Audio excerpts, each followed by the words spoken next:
नमस्कार, आप देख रहे हैं दार्शनिक भारत लाइव। मैं अमरीश कुमार सिंह। इस वक्त हिंदू सनातन परंपरा के प्रचारार्थ एक नए एपिसोड के साथ हम दरियापुर अवस्थित कटैया बाबा के स्थान पर आए हुए हैं।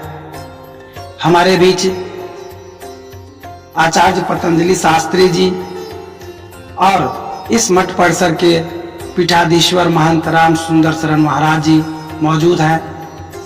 और सबसे बड़ी बात है कि इस क्षेत्र के चिकित्सक होने के बावजूद समाज सेवा में दिलचस्पी रखने वाले हमारे बीच आज के मुख्य श्रोता डॉक्टर राजीव कुमार विराजमान है कि हमारे हिंदू सनातन परंपरा में रामायण जिसकी पूजा वर्षों से घर घर में होती है और बड़े ही आदर और सम्मान के साथ लोग इसे पूजित स्थान पर रखते हैं।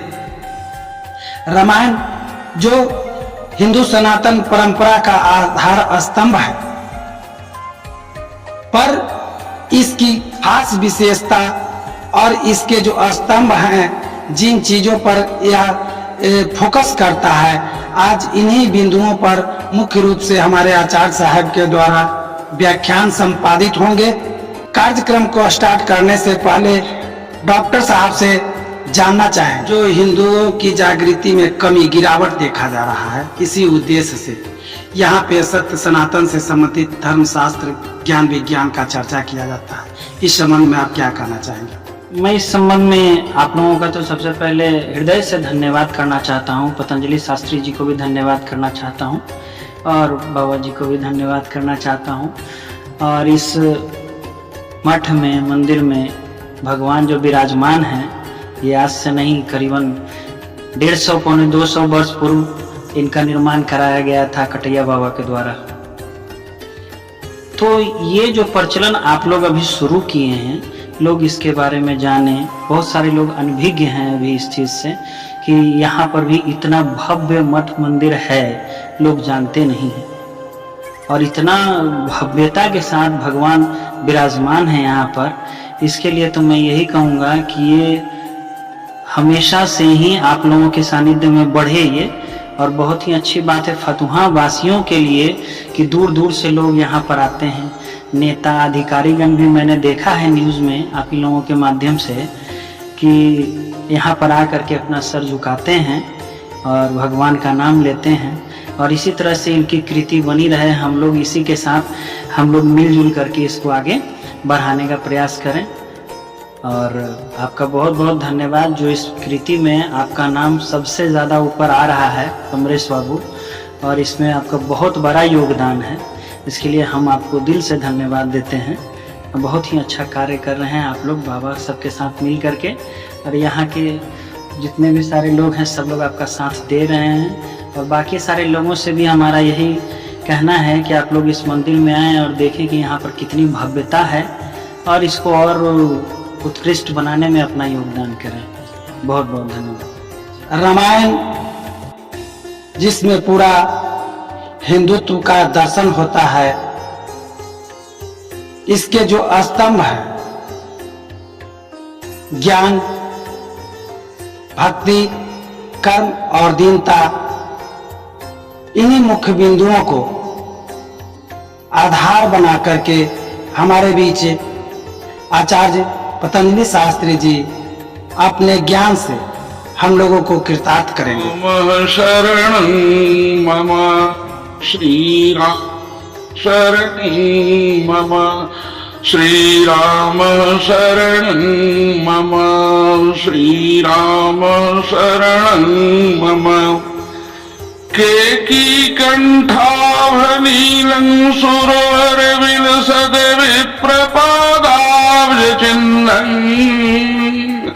सौभाग्यं पीतवस्त्रं सरसिजनयनं सर्वदा सुप्रसन्नम् पाणौ नाराच चापं कपिलिकरयुतं बन्धुना सेव्यमानं नौमिड्डं जानकी संरघुवरमनिशं पुष्पकारूढरामं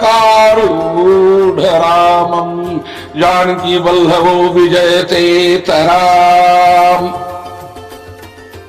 आज कटैया स्थान की पवित्र धारा एवं गंगा जाह्नवी पुनपुना की पवित्र संगम, कटैया स्थान के हमारे पीठाधीश्वर वरेण्य संत आचार्य राम सुंदर शरण जी एवं कटैया स्थान के ही प्रसिद्ध संत ज्ञानोपासक एवं रामायण के बहुत अच्छे वेत्ता आचार्य अच्युतानंद दास जी की सानिध्यता और हमारे बीच डॉक्टर राजीव बाबू एक अच्छे चिकित्सक, यह अपने अमूल्य समय को छोड़कर, हम लोग तो इस मठ में रहते हैं, हा ही भी करते हैं, लेकिन उन लोगों के पास इतना समय नहीं, लेकिन इस अकिंचन की वाणी को सुनने के लिए आ गए। यह मैं अपनी अहित की कृपा में आपको मानता हूं। अब मैं मुख्य विषय पर आ रहा हूं। भारत की पवित्र धरा पर अक्षर अवतार विग्रह रूप में वाल्मीकि के स्वरूप में श्रद्धेय संत गोस्वामी दास जी का पदार्पण हुआ। अब पदार्पण होने के बाद बहुत तपस्योपरांत रामचरित मानस को लिखे। रामचरित मानस में मैं मुख्य विषय कह रहा हूं काकभूषुंडी संवाद रामायण। मुख्य विषय है मेरा कहना काकभूषुंडी रामायण। अब वहां रामायण में सबसे पहले समझने के लिए गोस्वामी तुलसीदास जी ने रामायण को समझने के लिए सबसे पहले वो कहे हैं 4 सोपान कहे, 4 घाट कहे, 4 सोपान कहे हैं, 4 घाट कहे। वह 4 घाट क्या है? सुठ सुंदर संवाद वर, सुठ सुंदर संवाद वर, विरिचे बुद्धि विचार, ते यही पावन सुभग सर, घाट मनोहर 4। तो घाट मनोहर 4 क्या हो गया? घाट मनोहर 4 में लीजिए ज्ञापन, भक्ति और कर्म और शरणागति दैन्य। तो ज्ञान के वक्ता हो गए कौन? शंकर जी। ज्ञान के वक्ता हो गए शंकर जी। मैंने सबसे पहले रामायण शंकर जी ने सुनाई। अब सुने कौन? पार्वती। भक्ति के वक्ता हो गए काकभूषुंडी जी और सुने गरुड़ जी। आज मुझे वही काकभूषुंडी के जो रामायण अपने सारगर्भित शब्दों में 63 दोहा से 65 दोहा तक कहे हैं, उसको मैं सारगर्भित स्वर से कहूंगा। अर्थोद्घाटन में तो समय अधिक लगेगा। रामायण की चौपाई सारगर्भित शब्दों से कहने के बाद अर्थ की अनुभूति अपने आप हो जाती है। कारण यह है, रामायण जो है अवध भाषा में निर्मित है और इतनी सुंदर भाषा में निर्मित है कि ध्यान गम्य श्रोता रामायण के चौपाई में अनुकृति कर जाएगा। तो मैं कहता हूं कि 100% की गारंटी तो नहीं ले सकता हूं, लेकिन 25 से 30% के समझने में उसकी देरी नहीं है ना। तो ज्ञान और कर्म घाट के वक्ता कौन हो गए? कर्म घाट के ऊपर मैंने वक्ता कौन हो गए? जागवल्की। जागवल्की जी ने रामायण सुनाया और श्रोता हो गए भारत। अब दैन्य घाट की बात कीजिए। दैन्य घाट में दरिद्रता आता है। तो दरिद्रता है वो आर्थिक ही दरिद्रता नहीं रहती है, ज्ञान रूपी दरिद्रता है, विवेक रूपी दरिद्रता है और भक्ति रूपी दरिद्रता है। तीनों दरिद्रताओं में जो दैन्य भाव, भगवान के समर्पित भाव आ गया और शरणागति भाव से आ गया, तो वही असली रामायण का वक्ता होगा, वही असली रामायण समझेगा। तो वक्ता हुए तुलसीदास जी, वक्ता हुए तुलसीदास जी, श्रोता उनका मान हो। कारण वो रामायण की शुरुआतें कहे कि भाषा निवद्धमति मंजुल मातनोति, भाषा निवद्धमति मंजुल मातनोति। भाषा रूपी जो मैं निबद्ध कर रहा हूं, इस भाषा में इसकी मति जो है, मेरी मति मंजुल मति राम की अनुकृति में, राम के ऊपर मेरा ध्यान आकृष्ट हो, राम के ऊपर मेरी जागृति आवे, राम के ऊपर मेरी दीनता भाव आवे, इससे मैं रामायण को प्रचारित, मैं रामायण के बारे में अपने आप को राममय जीवन करूं। उन्होंने यह नहीं सोचा, और वो एक दो जगह नहीं, कभी न हो नहीं चतुर कहावो, सबसे पहले समर्पण यही कहे, कभी न हो ही मैं चतुर कौन, चतुर नहीं कभी, न अपने को कभी मान रहे न चतुर मान रहे। अब विनय पत्रिका में तो हद कर दिए, जितना भी पद कहे राम के प्रति समर्पित ही कर दिए। विनय पत्रिका में तो अपनी रचना को इतनी हद कर दिए, राममय कर दिए, कि जितने भी देवी देवताओं का कर रहे हैं उसमें कर रहे हैं। खैर, मेरा फोकस है काकभूषुंडी जी। काकभूषुंडी जी के थोड़ा सा जीवन चरित्र पर हम लोग ध्यान दें 2-4 मिनट, उसके बाद 63 से 65 अध्याय का दोहा का मैं पाठ करता हूं। काकभूषुंडी जी का जन्म अवध, पुण्य अवध धाम अयोध्या में। अयोध्या में उन्होंने ज्ञान, भक्ति, धर्म और शास्त्र ज्ञान, लेकिन बन जाने के बाद उनमें अहंकार उत्पन्न हो गया अयोध्या में, और वो साधु और ब्राह्मण को अपमान करते, साधु ब्राह्मण और गुरु को अपमान करते। इसी बीच अयोध्या में अकाल पड़ गया और वह उज्जैन चले गए। उज्जैन जाने के समय अहंकार तो उनका अयोध्या से था ही, और उसी समय महाकाल का पूजा करने लगे। उज्जैन में शंकर भगवान के पूजा करने लगे। पूजे करने के समय वो अपने गुरु से श्रापित, गुरु तो कुछ नहीं कहे, लेकिन शंकर भगवान गुरु को जो कुछ प्रणाम नहीं किए, प्रणाम नहीं करने के बाद शंकर भगवान श्रापित कर देते हैं। श्रापित करने के बाद गुरु का हृदय तो दयालु रहता है, गुरु का हृदय तो दयालु रहता है। दयालु होने के कारण गुरु के हृदय शंकर भगवान को ही कहे, लेकिन तो पर भी शंकर भगवान कहे कि देखे जो वाणी मेरी निकल गई उसका तो होगा ही प्रभाव, इनका तो जन्म जन्मांतर लेना ही होगा, और उसके बाद इनका एक के बाद होगा कि ज्ञान रूपी जो इस सागर अपने आप में ढाल लिए हैं, इनकी कमी नहीं। फिर वो यह कारण, फिर उनके बाद उनका जन्म हो जाता है अयोध्या में, पुनः जन्म, अंतिम जन्म उनका ब्राह्मण कुल में अयोध्या में, और वहीं पर फिर देशाटन वगैरह में निकल जाते हैं। फिर उनको लोमेश ऋषि से भेंट हो जाती है। दर्शनोपरांत उनका किसी भाव लेकर लोमेश ऋषि कहते हैं कि कौवा हो जाए, लेकिन कौवा तो उनको कह दिए कि हो जाइए पक्षी रूप में, लेकिन शंकर का तो श्राप था, श्राप में एक वरदान भी था कि ज्ञान भक्ति का तुमको नाश नहीं होगा।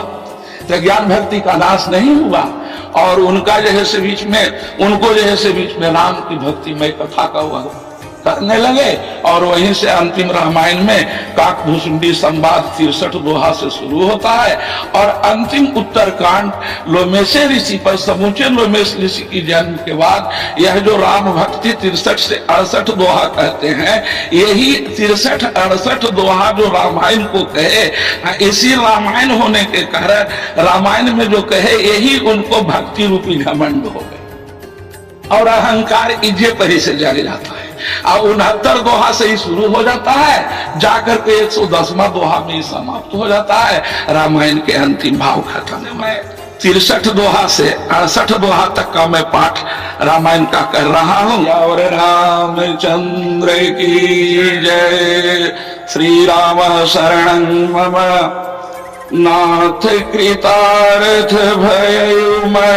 भयउ मैं तब दर्शन खगराज आयहु देव सो करो अब प्रभु आयहु के काज सदा कृतार्थ रूप तुम कह मृदु वचन खगेश जही के स्तुति सादर निज मुख किन्न महेश पक्षीराज गरुड़ जी कोमल वचन कहे, आप तो सदा कृतार्थ रूप हैं, जिनकी बड़ाई से महादेव जी आदर पूर्वक अपने मुख से की है। सुनहु तात जेहि कारण आयो, सो सब भय दरस तब पायो, देखि परम पावन तब आश्रम, गयो मोह संशय नाना भ्रम। अब श्री राम कथा अति पावनी, सदा सुखद दुख पुंजन सावनी, सादर तात सुनावहु मोहि, बार बार बिनवो प्रभु तोहि। सुनत गरुड़ कह गिरा विनीता, सरल सुखद सरल सप्रेम सुखद सुपनीता, भयउता सुमन परम उछाहा, लागे कहे रघुपति गुण गाहा। प्रथम ही अति अनुराग भवानी, रामचरित सर कहसी भवानी। सुनि नारद कर मोह पारा, कहसी बहरी रावण अवतारा। प्रभु अवतार कथा पुनि गाई, तब से सुचरित कहसी मन लाई। बाल चरित कही विविध विधि, मन मह परम उछा। ऋषियागवन कहसी पुनि कहेसी पुनि, श्री रघुवीर विवाह। सियावर रामचंद्र शंकर शरणम, वहुर राम अभिषेक प्रसंगा। पुनि नृप वचन राज रस भंगा, पूर्वानिन कर बिखर विरह विखादा। कहसी राम लक्ष्मण संवादा, विपिन गवन केवट अनुरागा। सुर सरि उतर निवास पे गा, वाल्मीकि प्रभु विमल बखाना। चित्रकूट जिमि बस भगव ना, सचिवागन सचिवागमन सचिवागवन नगर नृप मरणा। भरता गवन प्रेम बहुवरण, करि नृप क्रिया संग पुरवासी। भरत गए जहाँ प्रभु सुख रास, पुनि रघुपति बहु विधि समुझाए। लय पादुका अवधपुर, अय भरत रहनि सुरपति सुत करणी। प्रभु अरुअत्रि भेट पुनिधर, इकरी कहि विराध बद जहि विधि। देह तजी सरभंग वर्णि सुतीक्षण प्रीत पुनि। प्रभु अगस्त्य सतसंग, कही दंडक वन पावन ताई। गृद्ध मैत्री पुनीत ही पाई, सुनि प्रभु पंचवटी कृतवा। अभंजि सकल मुनिन की त्रासा, पुनि लक्ष्मण उपदेश अनुपा। सुपन खाजिम किन्न कुरु, खरगोशन बध बहुरी बखाना। जिमि सब मरमु दसानन जाना, दस कंधर मारीच बतक ही। विधि सही विधि भई सो सब तो ही कही। पुनि माया सीता कर हरण, श्री रघुवीर विरह कछुवर। पुनि प्रभु क्रिया गिद्ध क्रिया जिमि किन्ही। बदिक बंधु सब रहि गति दिन, बहुरी विरह वर्णत रघुवीरा। जहि विधि गए सरोवर तीरा, प्रभु नारद संवाद कही। मारुति मिलन प्रसंग, पुनि सुग्रीव मिताई। बाली प्राण कर भंग, कपहि तिलक करि प्रभु कृत। शैल प्रवर सनवास, वर्णन वर्षा शरद अरु। रोम रोम कपित्रास, जहि कपि विधि कीस, जहि विधि कपिपति कीस पठाए। सीता खोज सकल दिसिधा, विवर विप्रवेश किन्न जहि भाति। कभी बहुरी मिला संपात, सुनि सब कथा समीर कुमारा। नागत भयो पयोधिया, तालंका कपि प्रवेश जिमि किन्ना। पुनि सीत धीरज जिमि दिन, वन उजारि रावण ही प्रबोधि। पुर देव नागयो बहुरी पयोधि, कपि आए सब जह रघुराई। वैदेही की कुशल सुना, सेन समेत जथा रघुवीरा। उतरे जाई वारिणि तीर, मिला विभीषण विविध विधि। मिला विभीषण जहि विधि आई, मिला विभीषण जहि विधि आई। सागर निग्रह कथा सुना, सेतु बांध कपि सेन जिमी। उतरे सागर पार, गयो वशिष्ठ वीरवर जहि। जहि विधि वाली कुमार सिया, वर रामचंद्र शंकर शरणम। निश्चर कीर लगाई निश्चर की सलराई वर्णस विविध प्रकार कुंभकर्ण घननाद कर बल पौरुष संसार सियावर रामचंद्र शंकर शरण निश्चर निकर विविध विधि नाना रघुपति रावण समर बखान रावण वध मंदोदरी शोकाराज विभीषण दे और शोका सीता रघुपति मिलन बहोरी सुरन किन्न स्तुति करे ये पुनि पुष्पक चढ़ कठिन समेता अवध चले प्रभु कृपानिक यही विधि राम नगर निज आए बायस विशद चरित सब आए कहसी बहोरी रामी अभिषेका पूर्व वर्णक नीति अनेक। अब अयोध्या में राम का अभिषेक हो रहा है। ये अपने नगर अयोध्या में आए बेसब उज्जवल चरित्र का कुसुंडी जी ने विस्तार पूर्वक वर्णन किए। फिर उन्होंने श्री राम जी का राज्याभिषेक किया। शिव जी कहते हैं कि अयोध्यापुरी का और अनेक प्रकार की राजनीति का वर्णन करते हुए कथा समास्त भूषण बखानी जो मैं तुम सन कही भवानी सुनि सब राम कथा खगना सुनि सब राम कथा खगना कहत वचन मन पर पूजा। भुसुंडी जी ने यह सब कथा कही जो हे भवानी मैं तुमसे कही। सारी राम कथा सुनकर पक्षीराज गरुड़ में मन में बहुत उत्साहित और आनंद होकर वचन कहने लगे। गयो मोर संदेह सुनो सकल रघुपति चरित भयउ राम पद ने तब प्रसाद बायस तिलक मोह भय अति मोह प्रभु बंधन रन मुहुनि रखी चिदानंद संदो राम विकल कारण कवना। अब इसके बाद काकभूषुंडी जी कह तो दिए राम भक्तिमय की धारा में वह अहंकार स्वरूप में डूब गए। इसी के बाद कथा आती है जो 110 दोहा तक इनके राम की भक्ति के अहंकार जब आया उनमें और उनको कौन कौन गति हुआ है सब 1 से 110 दोहा तक आगे चलेगा। कभी ऐसा प्रसंग आएगा तो उस पर भी हम चर्चा। बंधु अभी अभी आपने आचार्य पतंजलि शास्त्री जी के मुखारबिंद से रामायण की जो मुख्य स्तंभ थे उसके बारे में श्रवण किया और वाकई जीवन में आज समझने वाली बातें हैं कि जो घट घट वासी राम हैं, प्रत्येक के रोम रोम में हृदय में कण कण में व्याप्त राम हैं। आखिर उस राम की महिमा समझने का जो एक अवसर प्राप्त होता है वह हम मनुष्य तन में ही होता है। हम विवेकशील प्राणी हैं और 84 लाख योनियों में सर्वश्रेष्ठ मानव तन प्राप्त करके अगर हम अपने इस जीवन में रामायण के सार गर्भित तत्वों को नहीं समझ पाते हैं तो यह हमारे लिए हिंदुत्व और हिंदू होने का एक नाम मात्र ही रह जाता है। आइए इसी तरह से फिर मिलते हैं एक अगले धार्मिक एपिसोड के साथ। जय हिंद, जय श्री राम।